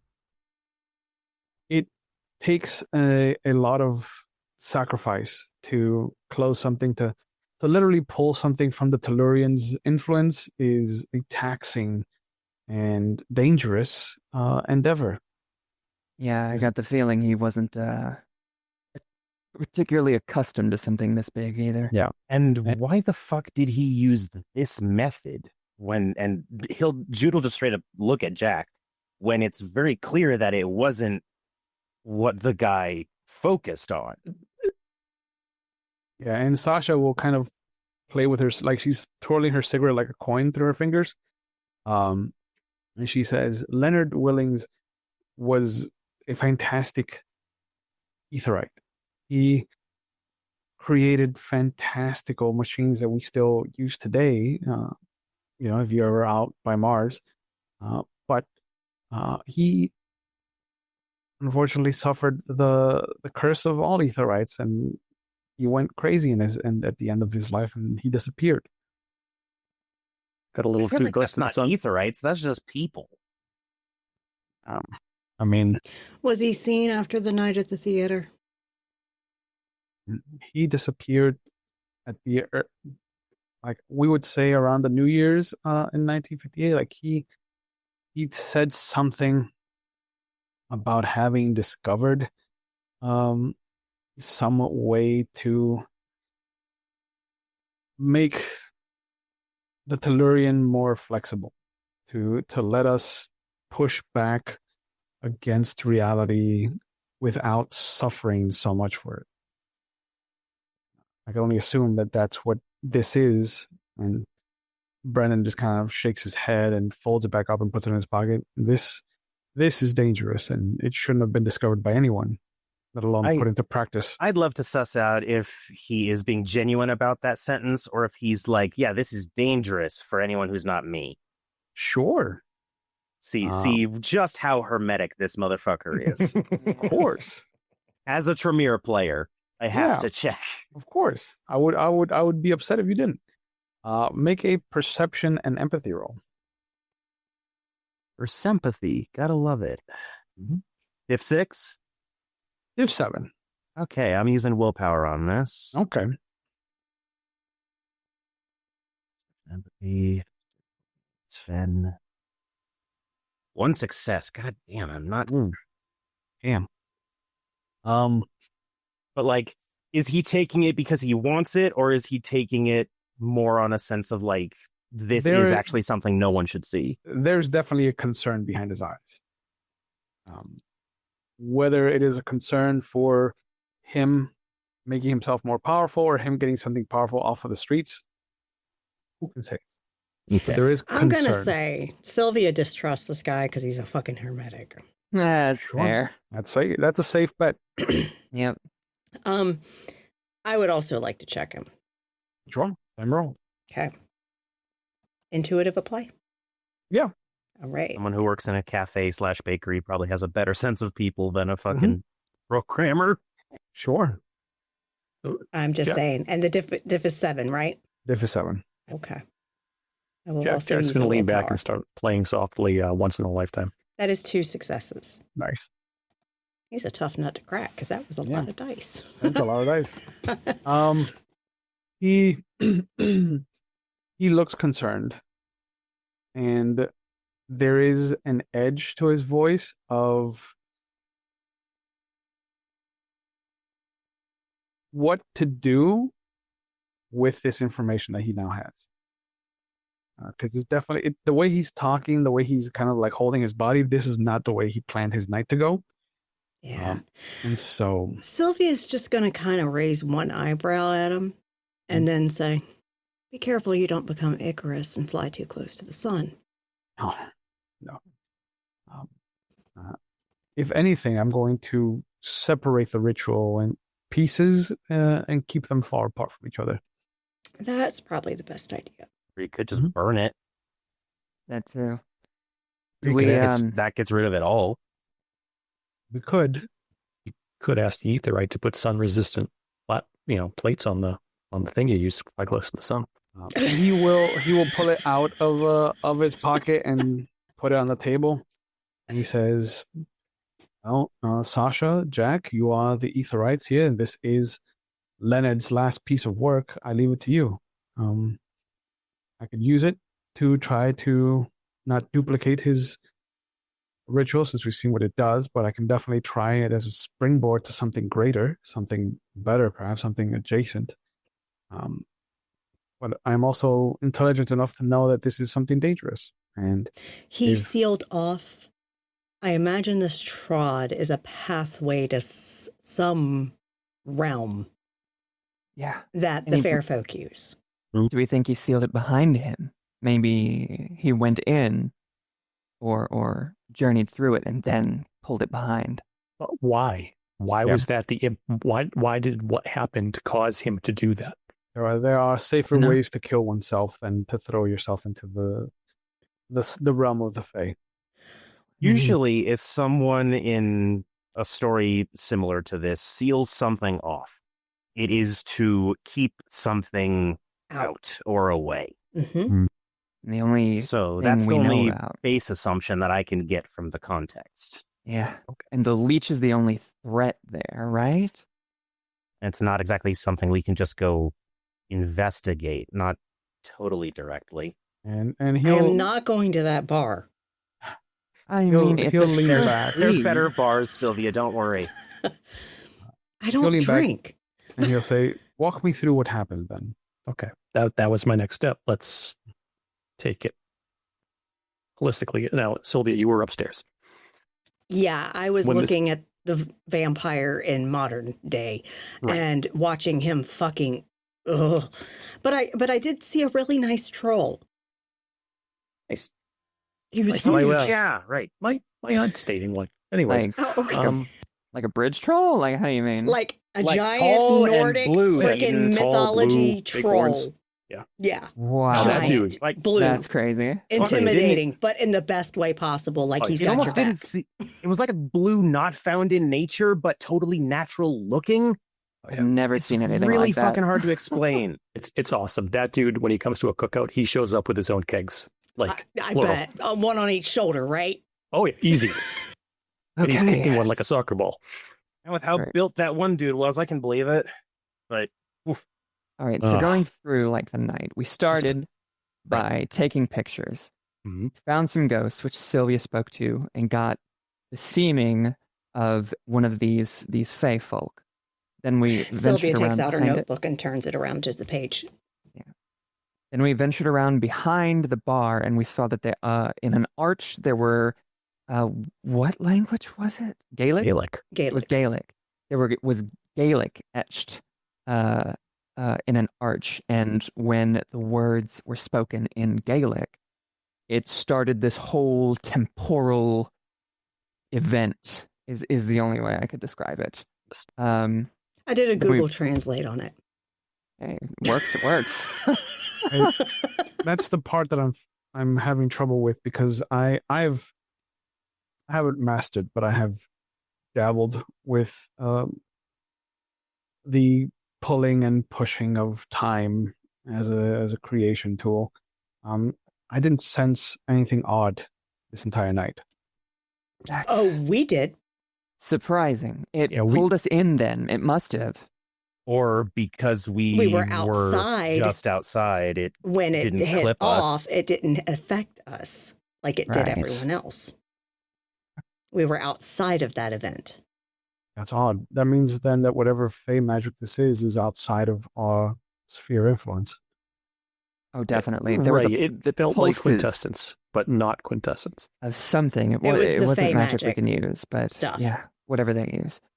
Oh, does and then- anyone think that that not quintessence that we've been exposed to, we might want to like get checked out or some shit? Like, Maybe I'll do a I mean, I quick feel okay. sense. Does anything seem off on anybody here? No. Sylvia just literally is resting her head on her hand, looking very unenthused, and she just looks at you and says, "You're perfectly fine. all right, I just don't know if there's like some weird like I don't There is know, no like, residual on you." Oh, good. Okay. That we magic can plays Or by detect, but in even different you, still. rules, or anywhere so- around you. Yeah. Well, without it already being there and in my knowledge. Right. Right. Thank you, Sylvia. Glad So to know we- I don't have magic radiation poisoning. You don't Yeah. have magic herpes, okay? Yeah. Everything else is still wrong with you. So we ended up going back inside, seeing that time had stopped, except for these pulses of this magic. And every time they pulsed, there would be movement, and more of the bottom floor turned into this 1958. 1958 version of the building. Of the building. That was the final show of their and- season of 1958, 12th Night. Right, Yes. right. And it should be noted, you all were just standing there. Yeah, we were just standing there. We talked to a fae folk who seemed to be initially immune. One of the only people there that was, but Mhm. unfortunately, after a certain amount of time, she too like split. Like her fae cells and her normal self split off from one another, which was very strange. The pulses of not quintessence got her, Exactly. it seemed. It seemed like she was almost pulled in. And then on the stage after the production, this vampire, what was his name? In the past, he was, Which version? in the past he was named Edward Moreau. Edward Moreau. He was at the cast manager table or the producer's table. Yeah. And then he pulled a dagger made out of pure iron, cold iron. I don't know what the difference is. I don't I'd know. show you the pictures of the hold on. dagger if my phone didn't fuck itself. Yeah, well, hold on quickly on that. Yeah. He was berating them. There was a huge fight, verbal fight. Odd, because Moreau was one of the investors that actually pushed for the movie theater to be turned into a playhouse. Yeah, well, that's the same vampire that was here tonight. Yeah, he's still kicking around. Julian Renault. Renault Yes. is Moreau. Same guy. Same guy. Spitting image. Interesting. Exact same guy. And I don't understand. They are both patrons of the arts. They are the same vampire. And Yeah, my I don't- guess I don't would know be much he's about probably vamps. been around Miami for a while, setting shit like this up. Or at least Not since the 1956. catastrophe, but Yeah. So there was a big fight. Hmm. He pulled his. Oh, go ahead. I was going to say, Leonard was there trying to break up the fight initially. Initially, he was trying to break it up. It looked like he pulled this dagger and he killed their face elves. I don't really know how to describe it. It was a sting. yes. They kind of just disintegrated in The iron, the dagger was made of iron. cold iron. Yeah, which Yes. I went At to least try to in grab it from mythology, him because, yeah. he looked real enough in that tableau. echo. Yeah. But literally hand passed right through it. Yep. Yeah. And then that's when our friend Leonard began his cast ritual. that spell, that ritual. Leonard didn't start his ritual until after he murdered these Fey folk. If the echo is to It was be like believed, right yeah. around the so, same yeah. time, I think, from what y'all told me. Yeah. Did it look like it was after, during? Was there any way to really tell? The way you remember it, he had already been standing over their bodies when Leonard started his. That's right. Okay. Yeah, right after. Like right after. That would be the sacrifice. Yeah. And he looks over at Sasha. He goes, "What do you know about Leonard then? This seems to be the wild card in the equation." His spell created an inscription that bound the trod clothes in Gaelic. He sacrificed 2 Fey souls, possibly 3. We don't. Was it intentional? Do we know? Were they working together? We don't I know. don't think we know. Exactly. She- But I have a question. What happened to, and she points to her drawing, to her Fey soul? It was also slain. But what happened to died. her in modern? She was seemed- just a human, and when I saw her again, she was actually at the playhouse. she thought she was getting us at the the tour. modern time. It was like she was pulled in and then bound by that echo, and then in Oh, that wild. echo lost Okay. her Okay. theming. So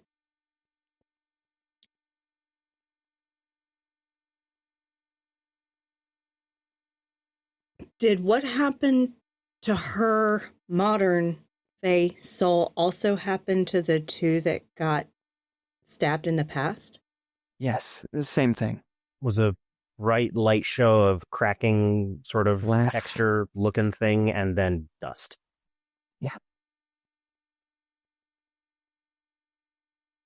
Oh, that's tragic. Yeah. Presumably, Asha- she seemed normal after it. Sasha will pull up her phone and scroll through some pictures until she gets to one, and it shows. Jack's seen it. It shows like the first members of the Society of Ether that helped establish the council here in Miami back in 1943. And it shows Leonard as Oh, that's him. as you saw him in the theater. And That's him. next to him is the actress that was playing Viola. Wait, she was a mage? No, that's his daughter. Oh shit! Oh This just shit! got 100 times more sad. You recognize her? Yeah, That's that was the chick playing the viola. That She was she's the a one who was fa- a fae. she's a fair She folk. was. She got sacrificed. Oh, Right. God. Shit. Was she the one whose seeming was the opposite Yeah, the gender? bargain. Disintegrated. Yeah. The mix. Yeah. It seemed like their seeming was the opposite or opposed gender. It was very strange or impressive, really. But Alice never really fit in, and it was only on stage that she kind of became who she was supposed to become. seems like it. But you're Horrible. saying that you saw her being killed. Watched it right in front of us. Her, the fae part. with everything freezing in time occasionally as we observed. So, let me guess. She wasn't quite the same after that. No, she didn't last long either. What And- happened to her? And Brandon kind of pulls the drawing back out. And he says, "Oh, that old man. He tried to save his daughter the only way he understood how. Throwing her into the rock. I Sealing her ghost.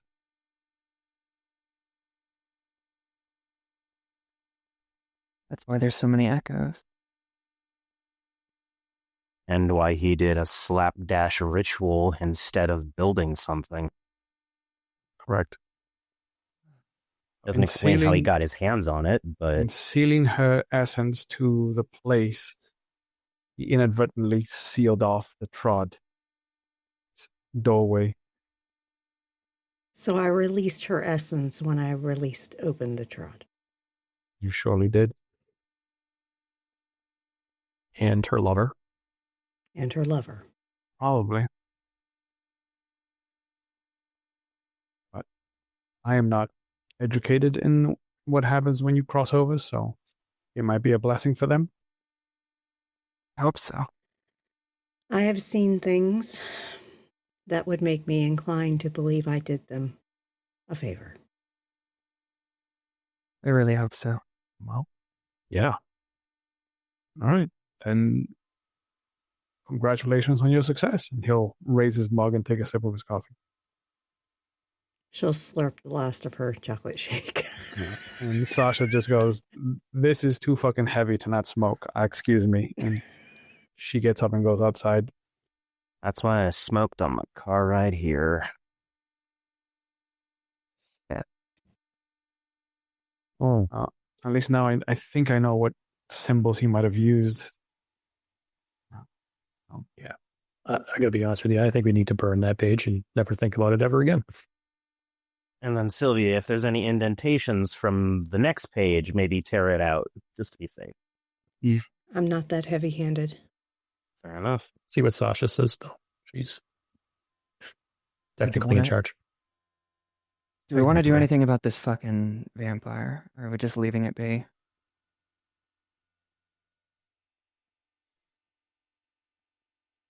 What As I've a heard, murderer. vampires are sort of like Hydra. You kill one and two pop up in their place. I don't know anything about them. I just know they're awful. And did you try taking a picture of him with the blink app? I think we tried snapping a few pigs. We Nothing with with his like, echoes. a bit distracted. We Yeah. took pictures of his echoes, right? Not him. Oh, right. Yeah. But not with the blink app. I No, don't have blink the app. blink app. I still got it on my Links on my burner, but I wasn't thinking about it at the time. Sorry, that just reeked of technocracy. I was not touching that. It Yeah, does. both of your phones are bricked. Don't. I've still got it, Jude. I mean, we could stop by there and like actually do that. The unfortunate part about Jude's phones being bricked is that he never actually perused Renault's text messages. Didn't get a chance. Everything started happening. You can use my burner if you want. Your burner doesn't have my photos on it, though. Yeah. And We can go take photos of him. I'm telling you, we can go right now. Yeah, but he'll be surrounded by a crowd. I also got a picture of the girl he was talking to. I got like, it's annoying. My thumb was somehow in front of a lens that is on the back of my camera. So I didn't get all of her face. And you two can't be trusted around this guy. You were all smitten. And this is well, look. the phone that is not working currently? Yes. Yeah. Fantastic. Yeah. It was supernatural. Okay, I think we have a better hang of it now, and we know what this guy is and what he's doing. I'm worried. I would not be one to underestimate those creatures. I've Been never dealt with around one. Much Well, longer he's than not we hard have. to find. He's at the Biltmore most often. Right. He is. Okay, we can snap Who knows pictures how there. long he's owned that?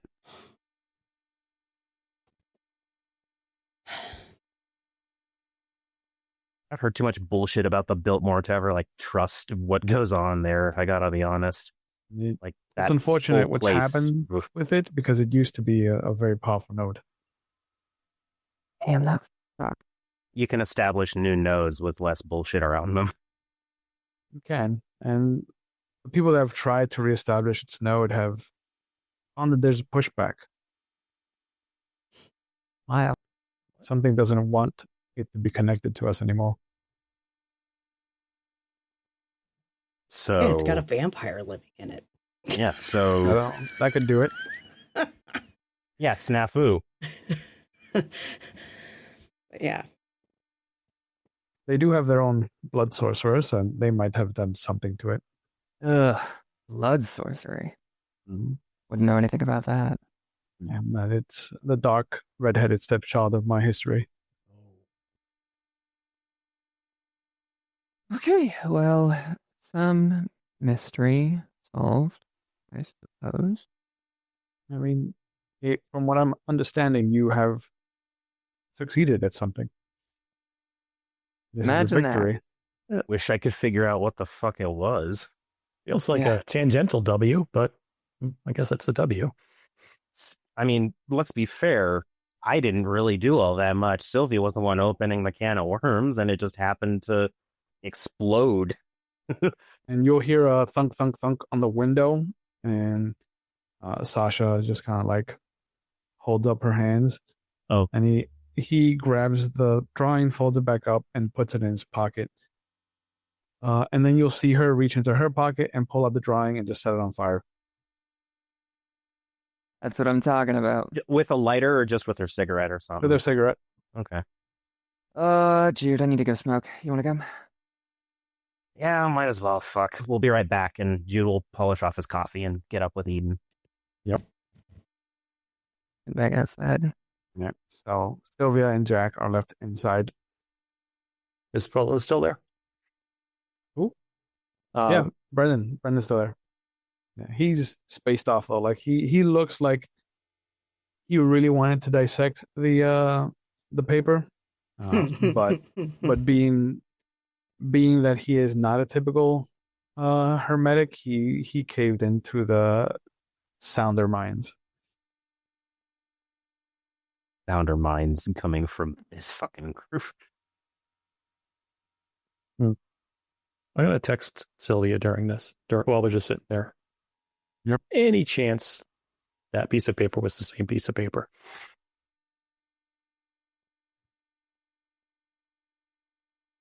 What can I roll to suss that out? You got correspondence. I do have correspondence. We do have correspondence. And entropy? No, entropy Use wouldn't forces? help you. It wouldn't with predicting patterns? Oh. Spicy meatball. Knows her shit. Yeah.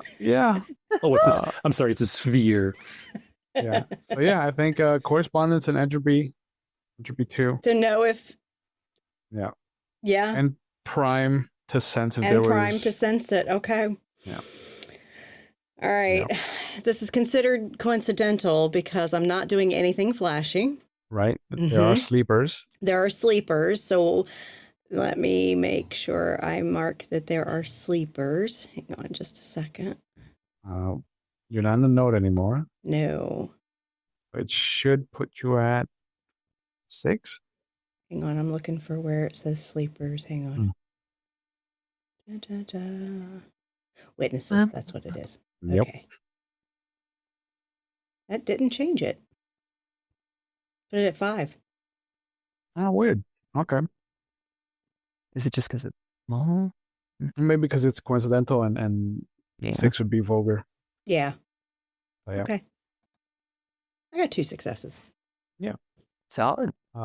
Whatever went into that pocket definitely traveled through the window. Okay. So. And she just texts back, yep, it was it.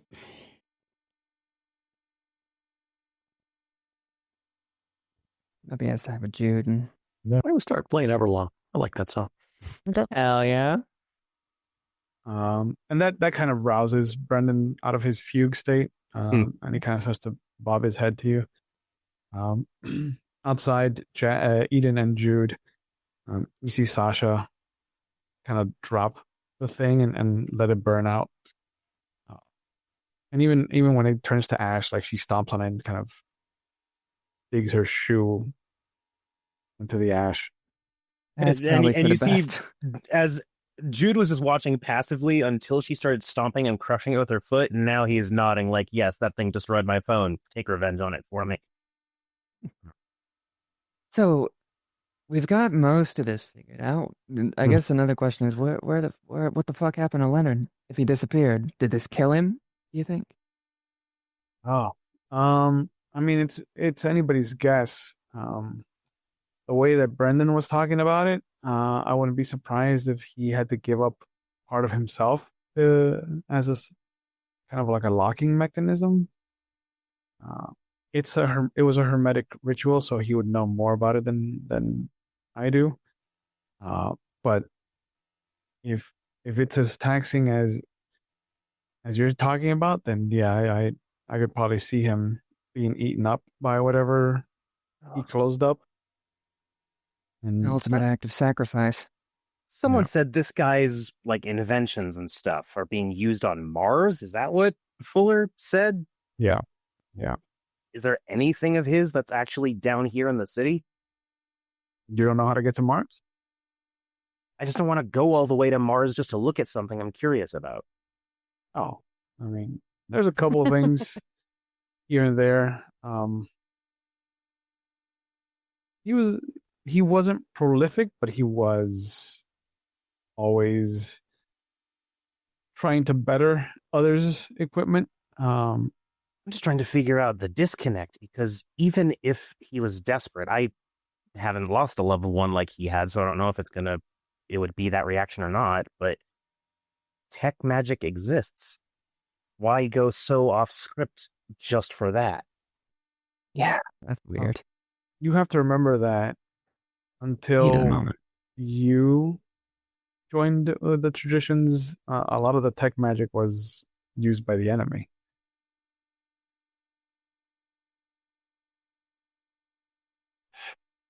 I guess that's fair.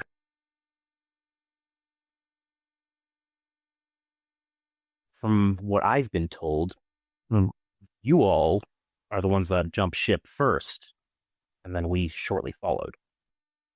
Essentially. I mean, Not exactly you, and not Right. exactly us, right, but some iteration of our groups. right. You know, and that's why we get kind of Aetherite like me, who is a punk rock princess, and then you get an Aetherite, and she just kind of like throws her thumb over her shoulder, like Jack, who just has bad taste in music. Jack knocks on the window. I'm going to tell He you. holds said up a picture of a stingray. He holds up a picture of a stingray. And he smiles as he points at it. Unfucking believable.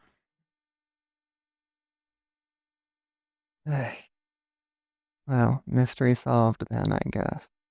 Yeah, but she licks one middle finger and then draws half of a heart. She licks the other middle finger and draws the rest of the heart. You know someone has to clean those windows. That's why I use 2 different fingers. Not stupid. Wasn't so much meaning for your fingerprints, but more just you're being really inconsiderate to the serving staff. They'll be fine. They probably clean this window once a month. Actually, no. Yeah. Considering we're in Florida, there's a good chance the window will be cleaned before they ever get out to it.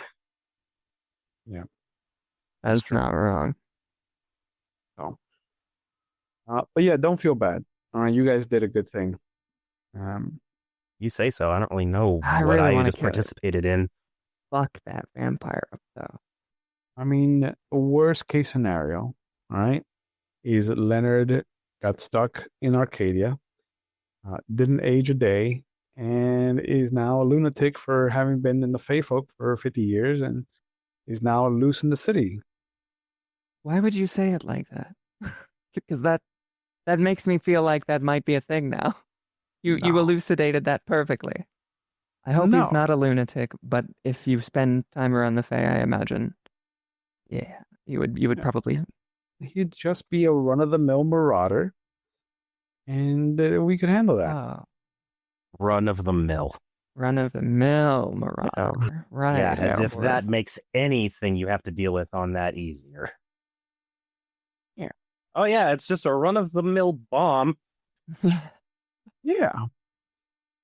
Oh God, I hope not. I don't Listen, want the to last- fucking deal with that. The last time the city dealt with a marauder was like 2 or 3 years ago, so If we've you been want, I safe can so far. I can try to comb through like street camera stuff and see if I can find the guy. I don't know if he'll be out there or not, Yeah. but I mean, the How Grove much has data some. is that? The Grove has some intersection cameras, so you might get a hit here and there.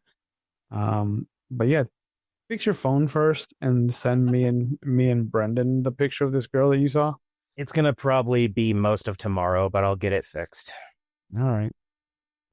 It'll probably be late when you get the pictures, but I'll send them directly Alright. to you. You think I have a regular sleeping schedule?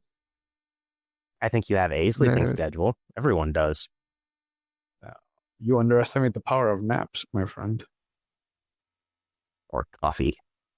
What Both. fucking time is it? I gotta fucking get to bed. I guess it's like Yeah. 12:30 in the morning or It's some bullshit. closer to 1 at this Oh, point. God.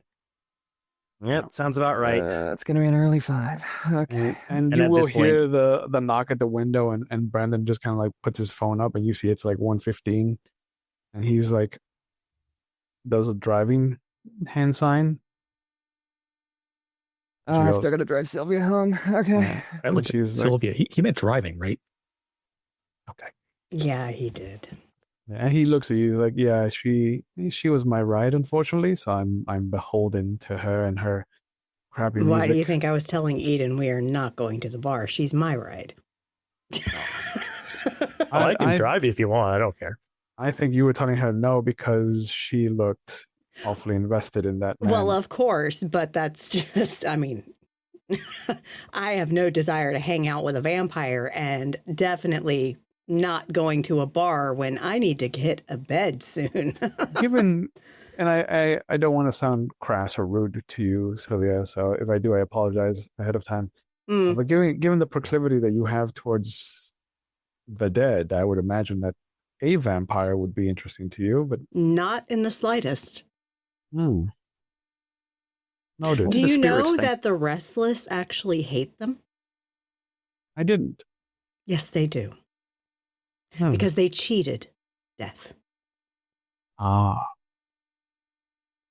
Makes sense. I'll finish up my cigarette and then head back in. Jude will actually put his out, tuck it behind his ear, and also go back in. All right, y'all ready to get out of here? This place sucks. You I don't know, I look like like it. you're dead on your feet, Eden. Go home. Jack's offered to take me home. Okay. All right. I'm getting the fuck out of here then. I got work early in the morning. Thanks for the ride to the play, though. No worries. Anytime. Later, witch bitch. And Jude will. Later, Jude. And you'll hear Sasha knock on the window, and she finishes the last of her cigarette and points away from the Denny's, and Brendan kind of excuses himself and gets up. And for what it's worth, you probably did something good tonight. So. And from what you said, you were able to take a picture of the back of the theater, which hasn't been done in some time. Yeah. He'll knock on the table twice and kind of nod and walk out. He paid for this already, right? Oh, yeah. Okay. And Yep. she looks to Jack and says, "You ready?" Yeah. Well, let's get out of here. And Okay. I grab Jude. Get in my Okay. Jeep. Because of course Sylvia I drive gets a up Jeep. and she's walking a little stiffly. Her prescription anti-inflammatory is starting to wear off at this point. Yeah. Jack walks next to her, but doesn't Yeah. grab her or anything. This is just- way just in past your case. bedtime. Mm-hmm. Yeah. All right, It's who's a good thing you had a day off tomorrow. Yeah. But as everybody heads on their way home, I think this is a good point to call it for tonight. So thank you, everyone. Thank you, everyone, for joining us tonight for this session of Mage, Magic City Memoirs. And let me find my cursor. All right. Do The join us on the elusive cursor. Discord. Oh, there we go. Astral's covering for me. Thank you. I appreciate that. On the Discord, that's where we cast our games. And there is currently an open casting call for a guest player in Call of Cthulhu 7E London Esoteric Society that runs on Saturday afternoons. So do be a member of our Discord. We also sometimes do Zoom hangouts with the community, but you need to be in the Discord to join us for those. Also, do check out our back content and previous episode of this on our YouTube channel. Dueling commands there. But yeah, so on YouTube, you can check out on McStabber Studios this game and a variety of others that we have run over 5 years of streaming World of Darkness and various TTRPGs.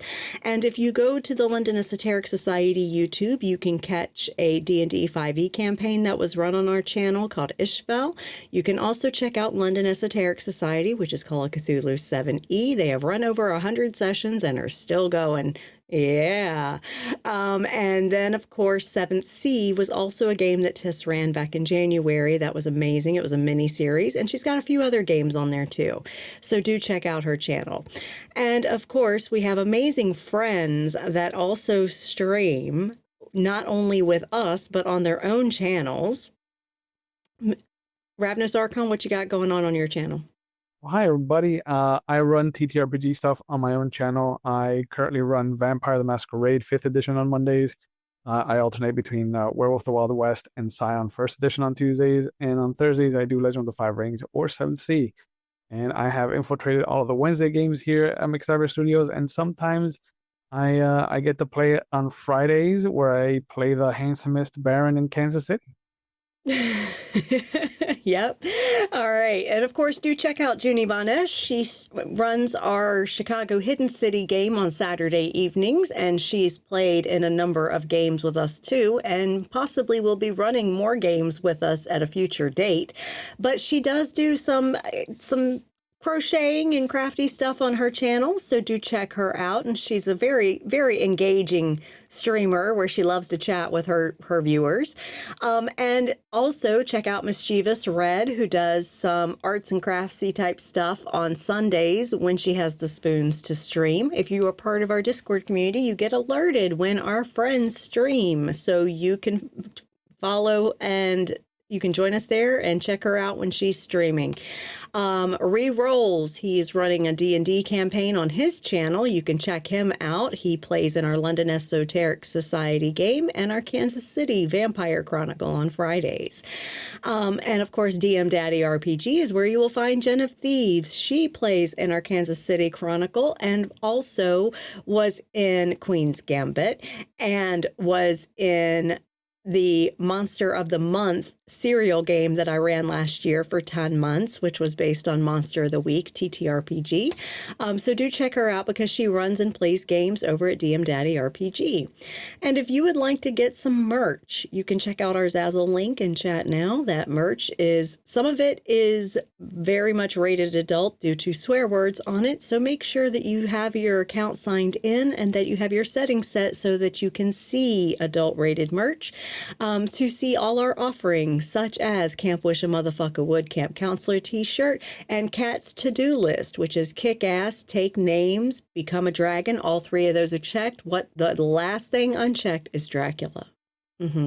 That's in a t-shirt and a travel mug. So do check those out. And of course, if you would like to support this amazing crew of players, show us your biddies. Show them off, y'all.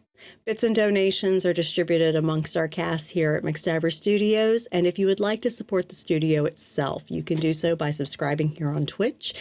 If you are an Amazon Prime member, you get one free subscription a month. You may consider giving that to us.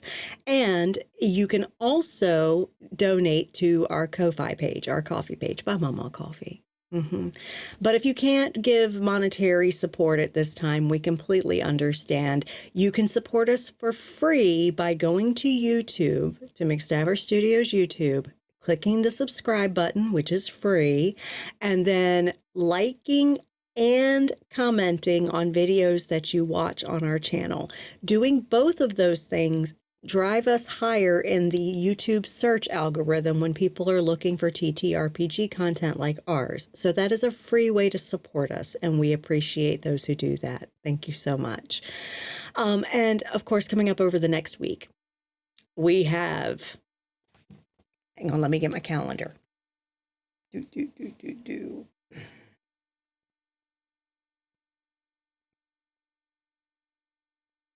All right. So there's no stream Friday night. We're still on break for Kansas City, but that's all right because next Friday we're going to have a special intermission for you. And then on Saturday, we do have Tiss back with her group of intrepid investigators and Call of Cthulhu 7E. This weekend, I believe, actually, it's still going to be at 4 p.m., I think, because I don't think they've switched yet. If they have switched, it'll be 3 p.m. It's whenever the UK goes to daylight savings, it'll be back in line at 3 p.m. Eastern. But it might be at 4 p.m. Eastern. And then we have Hidden City at 8 p.m. Eastern. Vampire the Masquerade, Chicago, 2010. Yeah. Don't want to miss it. Double feature on Saturday. And then we will be back here Wednesday, 8 p.m. Eastern for Season 1, Episode 3. Of the Magic City Memoirs. We did a good thing. Why does it feel so sad? Fuck, that could sum up Changeling in a whole fucking promo. Yeah. Pain. So that's our schedule. And then, of course, lastly, I'm going to say, please take care of yourselves, y'all. For real. You switch your clocks on the 30th. Thank you, Astral. So we'll be at 4 p.m. on Saturday for London Esoteric Society, 4 p.m. Eastern. And of course, at 8 p.m. Eastern will be our Vampire Chronicle, Hidden City. So, but yeah, do take care of your mental well-being, y'all, for real. Mental health is incredibly important because as the mind goes, the body goes. If your mental health is out of whack, your physical health will suffer as well. And if you are currently in crisis, I want you to reach out to any support that you have. And if you don't have any, reach out to a support hotline for real. Right now in chat, there is a group of organizations you can call or text 24 hours a day, 7 days a week for your crisis needs. If those groups do not suit your needs or you are outside of the US or you are watching on YouTube and can't see the listings that we have in our Twitch chat, go to findahelpline.com. At that site, you can put in your location and find the crisis resources available to you. They cover over 140 countries around the world. So please, please get the help you need. Let people that want to help you help you. That's important because when you're in crisis, you are not an island unto yourself as much as you may think you are. Okay? People want to help. And also take care of your physical health because, as I said, the mind and the body, they work together, y'all. Do get your shots, please. It is absolutely ridiculous that we have vaccine-preventable illnesses having outbreaks again. Absolutely ridiculous. That is because of misinformation and propaganda. That has led people inclined to believe that shit, to not vaccinate their children, to not vaccinate themselves. And now we have children dying of measles. We have freaking ridiculous outbreaks of vaccine preventable illnesses that should have been almost eradicated at this point. Yeah. So do get your vaccines and please take your meds, drink your water, get some sunshine when you can. And also just allow yourself to rest when you need it. For real. It's important. It's real important. And lastly, I'm going to say, if you enabled fascism in this country, in the US or any other country, by voting for it, abstaining, voting third party that didn't have a fucking hope in hell, fuck off. You're a bootlicking fascist enabler. And your choices hurt everyone. Fuck off. Said with my full chest, y'all have a good night.